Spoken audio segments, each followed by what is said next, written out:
Inaasahang maibababa na ang desisyon sa kasong drug trafficking na isinampa ng Department of Justice laban kay Senadora Laila de Lima. Ito'y matapos wakasan na ng Korte Suprema ang oral argument sa petisyon ni de Lima na kumukwestiyon sa warrant of arrest na inisyu ng Muntinlupa Regional Trial Court.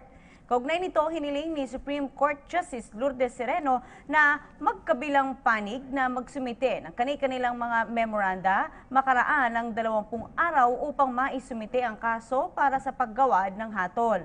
Sa oral arguments, ikinatwira ng mga abogado ng gobyerno sa pangunguna ni Solicitor General Jose Calida na si de Lima ay walang karapatan sa espesyal na pagtrato ng Korte Suprema kahit isa siyang senadora.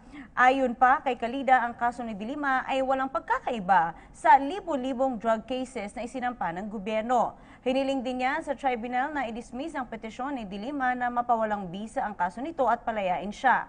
Binigyang diin ni Calida na ang direktang pagdulog ni de Lima sa Korte Suprema ay malinaw na forum shopping at paglabag sa hierarchy ng Korte.